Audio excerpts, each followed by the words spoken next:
and put some muscle into it. We hit the New York Auto Show for a sneak peek at some Hot Wheels you may want to park in your driveway. Business Week TV. It's about money, earning it, investing it, spending it. Coming to you from the heart of Times Square.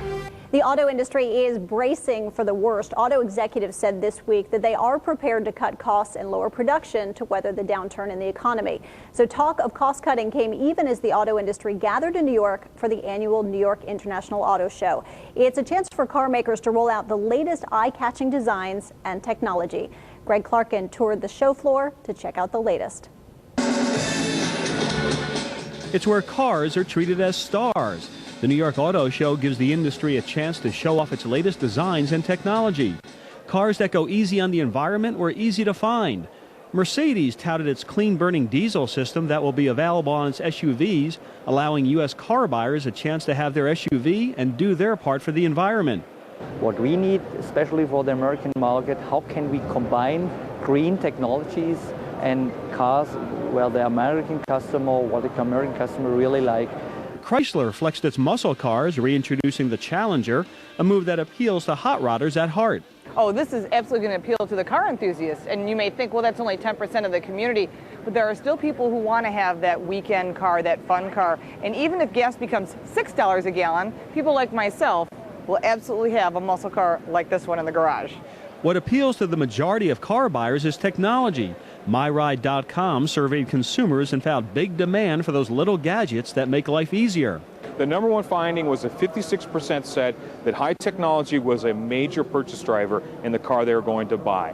That tells me that it's moved beyond just how a car drives and even the price a little bit and into areas of top layer.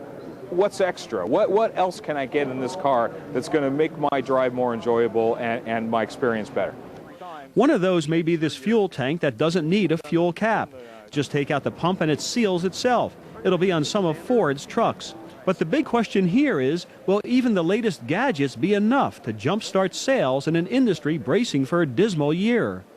The weak economy and slumping consumer confidence has some predicting this could be the worst year for the auto industry in more than a decade. J.D. Power and Associates is forecasting that less than 15 million new vehicles will be sold this year. That's a level not seen since 1994.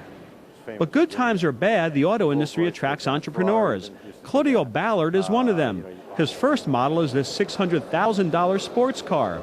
The inspiration for me in building this car was going back to when I was a little kid in Italy. One of my uncles worked at Ferrari. He'd always tease me with little postcards and things, the latest pictures of the latest Ferraris and this and that. And ever since I could read and watch and look at magazines and so on, I always had this driving ambition of someday making my own car, because I'm a real car guy at heart. Ballard will make just 100 and then move on to a different model for next year. With every piece of the car made in the U.S., Ballard's iconic motors is as much about the process as it is about the product. I just want to build the very best possible vehicle you can, and I want to build it in the United States of America. And I want to try to employ as many different people from around the country as I can. Greg Clarkin, Business Week TV, New York. Automakers again focused a lot of effort on displaying a variety of environmentally friendly cars. Besides the Mercedes clean diesel cars that we just showed you at the car show, there were a number of hydrogen-powered and electric cars and crossovers, still big as automakers look to attract the SUV buyers, and there were plenty of high-end sports cars. Now that's a segment car makers are hoping will hold up despite the weakness in the economy. And that is going to do it for this week's show. Thanks very much for joining us.